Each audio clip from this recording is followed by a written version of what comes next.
Tony? Tony না, sir বল।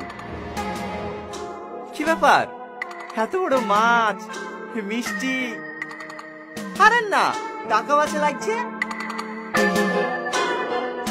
আমাকে ঘুষ দিতে এসছি? কনস্টেবল! স্যার, একটা ছবি তোলো আর কেস লেখো। অন ডিউটি পুলিশ অফিসারকে ঘুষ দেওয়ার অপরাধে সাহেবনগরের প্রধান মিস্টার আজিজুলকে গ্রেপ্তার করা হোক। দেখো টনি, আমি মানছি সেদিন আমার ভুল হয়ে গেছে। চুপ! টনি না, স্যার। কি স্যার? এই তুমি মাছটা ধর।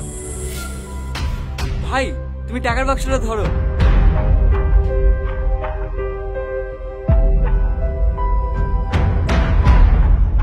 কনস্টেবল, ইচ্ছা করলে তোকে এক্ষুনি 3 বছর লেগে জেলে ভরে দিতে পারত, কিন্তু আমি তোর মতন অমানুষ না।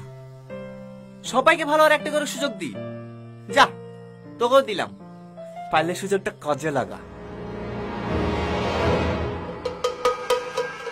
এই, এটা গেলে যাবে? আমি সাহেব। ইয়াসিন, যাও গাড়ি বের করতে বলো, রাউন্ডে বেরাবো। ঠিক আছে স্যার।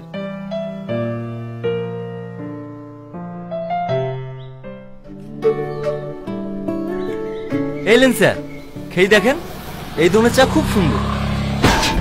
কিসে ধাক্কা মারলো? একটা মেয়ে স্যার, কুসুম তো কিসে ধাক্কা মারলো, দাঁড়ান আমি দেখছি। এই মেয়ে গাড়ি দেখে চালাতে পারো না? গাড়ি দাঁড়াচ্ছে সেখানে এসে ধাক্কা মারছে। দেখি তোমার লাইসেন্স, দেখি। লাইসেন্স নয় স্যার। স্যার, আমাদের এখানেই বাড়ি। এটা প্রধানের বোন। প্রধানের বোনটা কি হয়েছে? প্রধানের বোন বলে মানুষের জীবনে খেলা গেলে লাইসেন্স পেয়ে গেছে নাকি? টনি, তুমি তুমি পুলিশ অফিসার হয়ে গেছো? একজন গরিব ঘরের ছেলে পুলিশ অফিসার হয়েছে বলে তোমার খুব কষ্ট হয়েছে নাকি? এত বড় নোংরা খেলাটা খেলেও আমার সফল হওয়াটা আটকাতে পারলে না, তাই না? আমি কিন্তু তোমার সফল আটকে যাব। দেখো, তুমি যে ভাবছো সব ভুল। আগে আমার কথাটা শোনো। চুপ! আমার সামনে আর কোনো নাটক করবি না। কনস্টেবল, গাড়ি স্টার্ট করো। ঠিক আছে স্যার।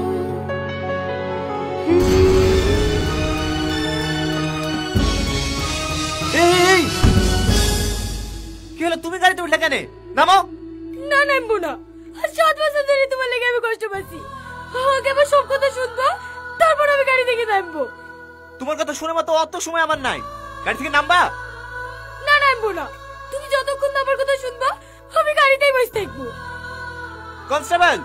হ্যাঁ হ্যাঁ স্যার, নামো গাড়ি থেকে। ছাড়েন, ক্ষমতায় গায়ে হাত দেবেন না। নামছি।